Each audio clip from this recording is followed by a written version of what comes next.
My name is Portia Brooks. I'm 43 years old, and I've spent most of my adult life being paid to notice what other people don't. I'm an industrial safety inspector. It's not a flashy job. I walk into factories, construction sites, aging facilities, places where everyone swears everything is fine, and I look for the small things: hairline cracks, rotting supports, corners that were good enough until they weren't. I document risks before they collapse into disasters. I'm very good at recognizing patterns, just not apparently inside my own family.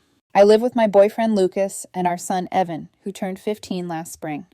Lucas is patient in the way people become when they've learned. There's no value in loud reactions. He's been Evan's anchor through the last year and a half, never hovering, never minimizing, just present, steady, exactly what Evan needs. Evan used to run everywhere. He played soccer, built elaborate robots out of spare parts, complained constantly about chores. Now he uses a wheelchair most days. Some mornings he can walk short distances. Some days he can't. The pain doesn't follow a schedule. 18 months ago, he fell through the deck at my parents' house. The deck I had warned them about. The deck I had pointed out during a barbecue the previous summer, tapping my foot against a soft board and saying, "This isn't safe. Someone's going to get hurt." They nodded. They always nodded. 2 weeks later, Evan stepped onto that same board. It gave way. He fell straight through 8 feet down his back, hitting the support beam on the way. His L3 vertebra shattered. 9-hour surgery. Permanent nerve damage. Chronic pain that no 15-year-old should have words for. While he was in surgery, I sat in a plastic hospital chair and stared at my hands, replaying every time I'd noticed a problem and trusted someone else to handle it. I didn't sue. People always expect that part to surprise them. I didn't sue my parents. I didn't threaten them. I didn't even raise my voice. I focused on Evan, on rehab, on modifying our house, on building a ramp myself because it was faster than waiting for help that might never come. I told myself it was an accident. But accidents still have causes. My parents live about 20 minutes away in a large house with a pool and a manicured backyard. They're retired, comfortable, careful with their words, always talking about budgets and fixed incomes except when it came to my younger sister Caroline. Caroline is 39. She's always been the golden child. 3 failed startups, all funded by our parents, each one framed as the last chance or a smart investment or helping her land on her feet. Meanwhile, I paid my own way through community college, took night classes, got certified, built a career one inspection at a time. When I was 23, I asked my parents for $5,000 to finish a certification that would have doubled my income. They told me money was tight. That never really bothered me, not until Evan's accident reframed everything. 18 months after the fall, Evan needed a specialized wheelchair cushion. $3,000. Not optional. Necessary to prevent pressure injuries and reduce nerve flare-ups. I asked my parents for help. They hesitated, exchanged looks. Dad sighed. "Times are tight," he said. Mom added that retirement costs more than people realize. 2 weeks later, Caroline showed up to the family reunion in a brand new Lexus. That was the moment something shifted in me, not rage, recognition. The reunion was held at my parents' house. Big backyard, long tables, except they set all the food on the lower patio. 3 steps down. No ramp. I'd asked about accessibility 2 weeks earlier. Mom had said she'd handle it. She hadn't. When we arrived, Evan sat in his wheelchair at the top level, watching everyone else filter down. Lucas squeezed my hand. 2 hours, he whispered. "We can manage 2 hours." I wheeled Evan toward my mom. "Where should we set up?" I asked. She blinked at us. "Set up. There's no ramp. Evan can't get down there." She frowned like this was new information. "Oh, can't you just carry him?" Lucas stiffened. "He weighs 140 pounds. The chair's another 30. "Well," she said, already turning away, "I don't know what you want me to do about it now." She walked straight to Caroline. Evan didn't say anything. He's learned that skill over the past 18 months, staying quiet while adults discuss his existence like it's an inconvenience. We stayed on the upper level. Lucas brought plates up when he could. A few relatives stopped by. My Uncle Rob sat with us for a while. Caroline came up once, hugged Evan, took a selfie, and disappeared. Later, Dad called everyone together for a family photo. That's when everything finally broke, and I realized the pattern I'd been ignoring wasn't subtle at all. It was structural, and it was about to collapse. They called everyone together for the photo like it was a casual thing. Dad clapped his hands loud and cheerful, the way he always did when he wanted attention without admitting it. Chairs scraped, People shuffled into place on the patio below us, bunching together in loose rows, drinks still in their hands. I started to wheel Evan forward. That's when my mom stepped in front of us. Actually, she said, smiling too tightly, maybe Evan can be in the back. I stopped. In the back. She gestured vaguely, not quite meeting my eyes. The wheelchair is just visually what Lucas asked. It's distracting, she said finally. For the photo. I felt something cold slide into my chest. He can't be in the back. He needs to be where everyone can see him. While she continued lowering her voice like she was being reasonable, can he stand just for one picture? Evan didn't look at her. He was staring at the ground, jaw clenched. He can stand for about 3 minutes, I said. After that, the nerve pain spikes. You don't have to be so dramatic, she replied. It's just a picture. That's when Caroline moved. I didn't even see her step behind Evan's chair at first. 1 second she was smiling for the camera, the next her hands were on the handles. Evan, sweetheart, she said, voice suddenly soft, syrupy. Come on, you need to push yourself. Then she jerked the chair backward. Not a little nudge, a hard pull. Evan's body snapped forward, then back. His head whipped his hands, gripping the armrests as pain shot through him. His face went pale instantly, like the blood had drained straight out. Someone laughed. She's just encouraging him, my Aunt Linda said. I crossed the space in 3 strides. My hands closed around Caroline's wrists and yanked them off the chair. Do not touch him, I said. Back up, now. Her expression shifted. The concern vanished. He can walk, she snapped. He's being stubborn. You baby him. We're leaving, I said. I turned the chair, already moving. See, Caroline called after us. She gets so defensive. Someone else laughed. I heard Dad's voice. She's just trying to help. Lucas grabbed our bags. Uncle Rob was suddenly at the gate, his face tight. I'm sorry, he said quietly. I should have warned you. They've been escalating. That's when Kyle stepped closer. Kyle is Evan's physical therapist. He'd been invited by Rob. He held up his phone. I got it, he said. All of it. I nodded because I couldn't trust my voice. We loaded Evan into the car. His hands were shaking too badly to manage the transfer himself. Pain level, I asked. 7, he said after a pause, maybe 8. I handed him his emergency meds and water. The drive home was silent except for his controlled breathing. When we pulled into our driveway, the sun was setting behind the ramp I'd built myself. The widened doorway. The house we'd turned into a place where Evan didn't have to prove anything.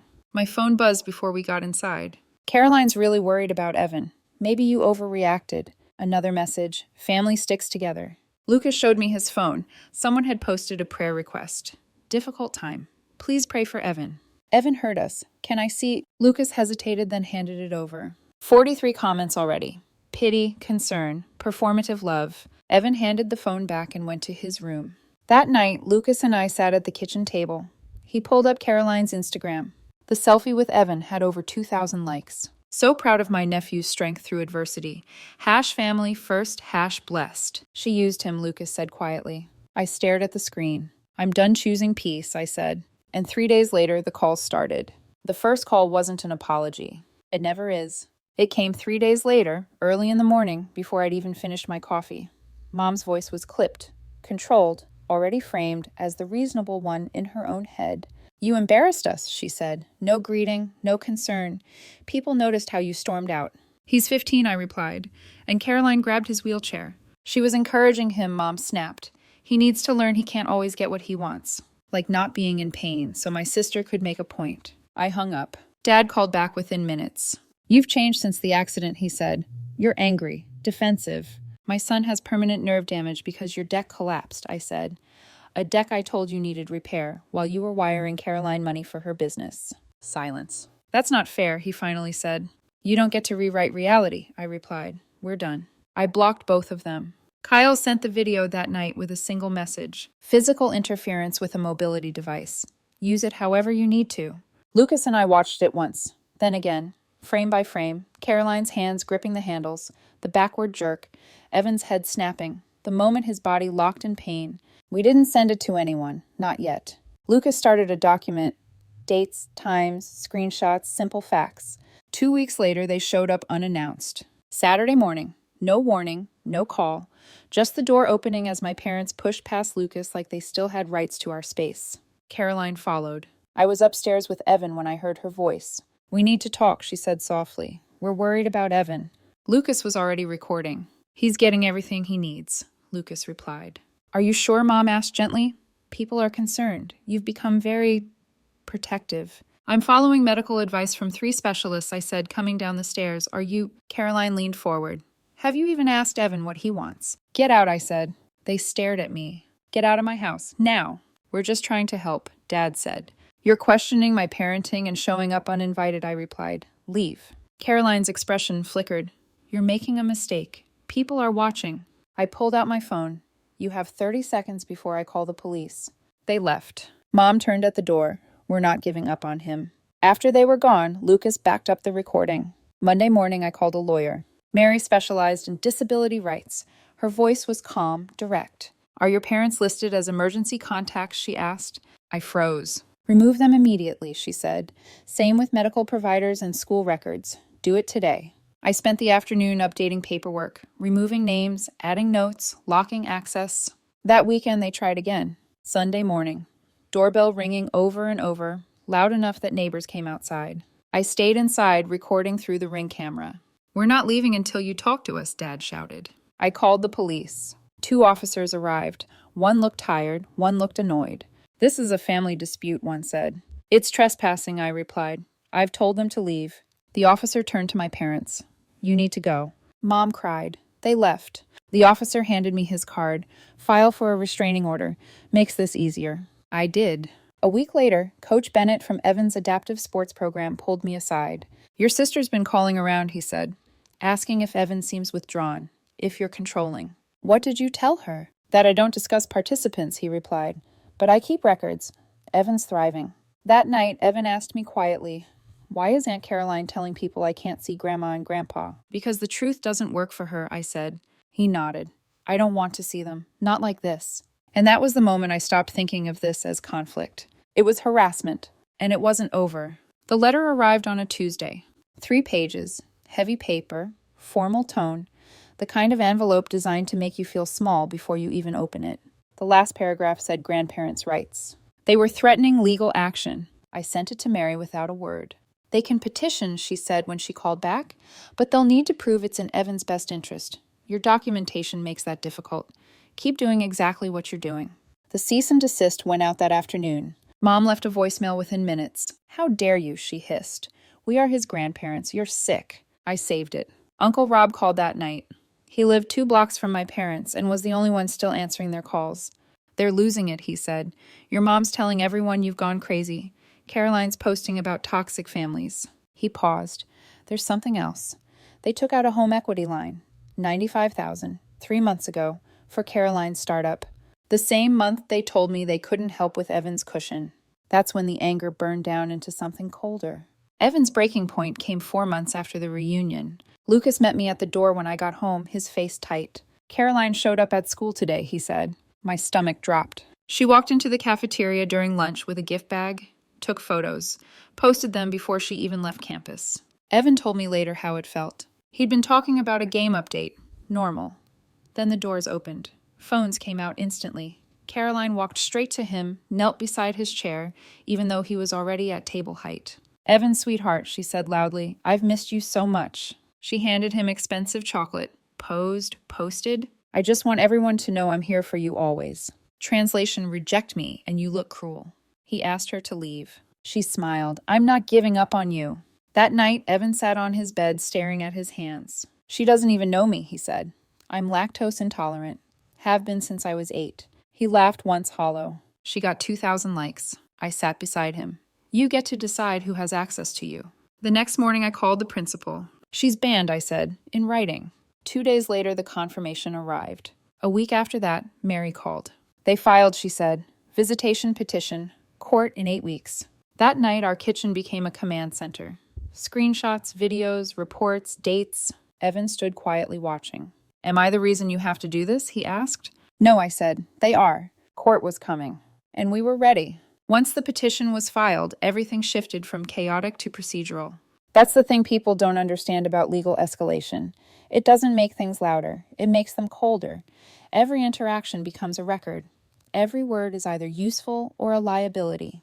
Mary called it the quiet phase. From now on, she said, assume everything they do is intentional. She was right. Within days of the filing, the narrative started circulating. Caroline didn't name names, but she didn't have to.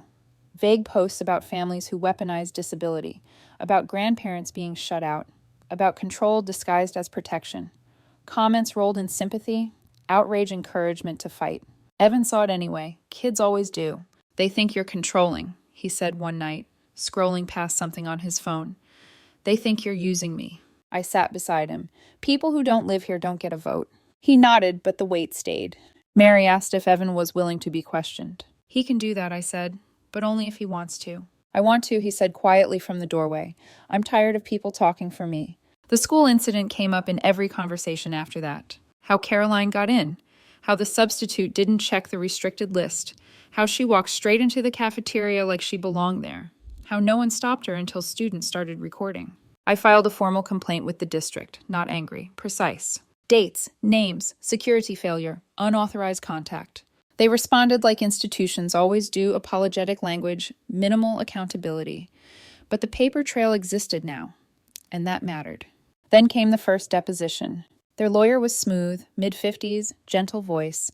He started with concern. You agree Evan can walk, he asked. Short distances, I replied, with pain. And your parents suggested he stand for a photo. No, I said. They pressured him. Then my sister physically interfered with his mobility device. That's your interpretation. It's on video. He blinked at that. Just once. When Evan's deposition came, I wasn't allowed in the room. Lucas sat with me in the hallway. Evan went in alone with Mary. An hour later, he came out looking exhausted but steady. They asked if I loved my grandparents, he said. I said I used to. And now, I said they act like I'm broken, like I owe them access. He paused. I told them I don't want to see them unless they actually apologize. A real apology. Court was set for early December, 8 months after the reunion.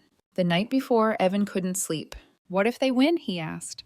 They won't, I said. How do you know? Because truth has weight, I replied, and we documented everything.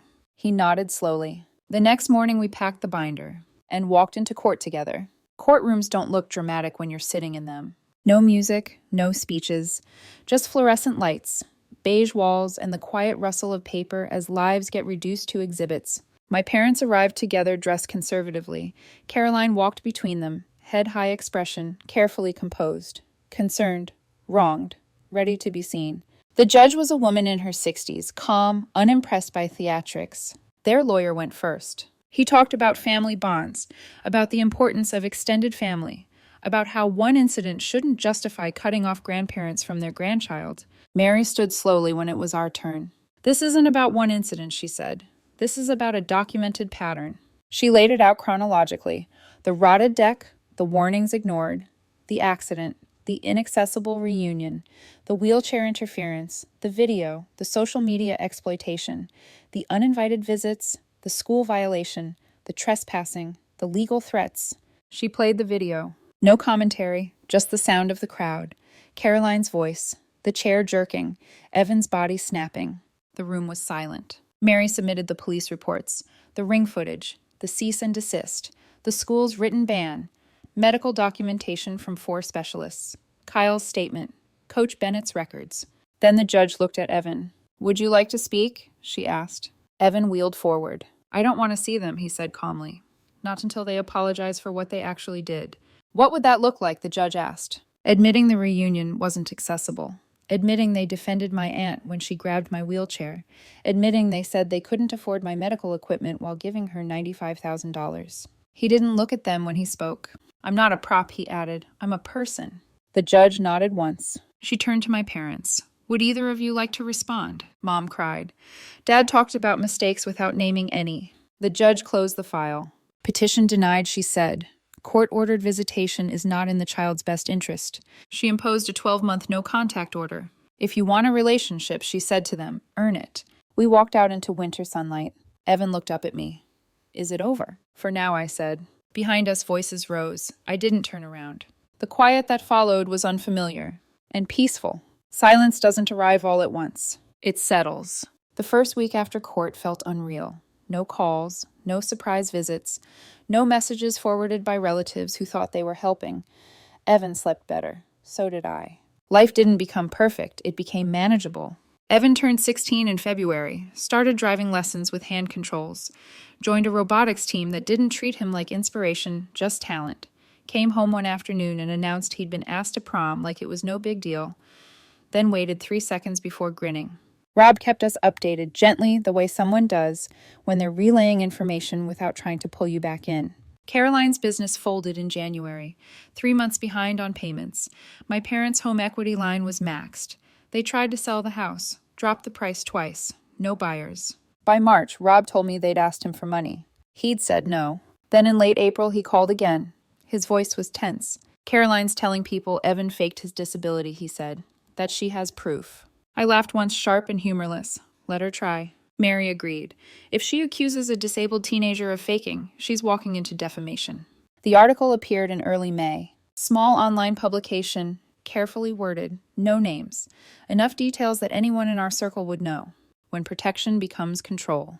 They left out the video, the court order, the medical records. They quoted family sources. Mary sent a demand letter. The editor stalled. Mary sent a second one. The article was retracted 3 weeks later with an apology. It didn't spread as far as the original, but the narrative had cracked. Then came the assembly. Evan's school hosted a student-led accessibility awareness event. Evan spoke about dignity, about performative concern, about family members who love cameras more than people. The applause was real. That's when Caroline stood up. Security intervened. Police were called. The violation was documented. Students filmed it. This time the internet saw everything. The comments shifted. And Caroline disappeared. My parents sold the house in June. Short sale, massive loss. Moved into a rental 3 towns over. Caroline moved with them. Then one evening my doorbell rang. My dad stood alone on the camera. He wanted to apologize. I told him the bar. He said he'd try. Evan heard everything. I'm not ready, he said afterward. Maybe never. That's okay, I told him. Because boundaries aren't punishments. They're truths. Stop. Part 8. Dignity. 3 months passed. No letters arrived. No apologies were delivered. No carefully worded attempts slid under the door trying to test the edges of the boundary. My dad texted once short and restrained, saying he was working on putting things into words. I didn't respond. Evan didn't ask me to. By September, 15 months after the reunion, Evan started his junior year. He made varsity robotics, got his driver's license, started talking about colleges with strong engineering programs, and real accessibility, not just brochure promises. The way he talked about his future had changed. It wasn't cautious anymore. It was practical, confident. One evening, Lucas, Evan, and I sat on the back porch as the last warm air of summer faded. Crickets filled the quiet. Evan scrolled through his phone, then looked up. I narrowed my college list, he said. 5 schools, applications open October 1st. Lucas smiled. You ready? Yeah, Evan said. Then he hesitated. I don't feel like a burden here. The words landed softly but heavily. That's the difference, he continued. I'm not broken, Evan, or inspiring, Evan, or tragic, Evan. I'm just Evan. I swallowed. That's all you ever were. They just couldn't see it. We sat there for a long time after that, not talking. The kind of silence that only exists when people are actually safe with each other. My job had always been simple. Identify hazards, prevent collapse. This time the hazard wasn't structural. It was emotional. A family pattern that treated boundaries as inconveniences and dignity as optional. I chose my son. I chose documentation over denial, truth over comfort, protection over peace. The family that mattered. Lucas Evan, Uncle Rob, Coach Bennett, Kyle Rachel showed up consistently without cameras, without performances, without conditions. That was enough. Everything else had been noise. And for the first time in a long time, the system held.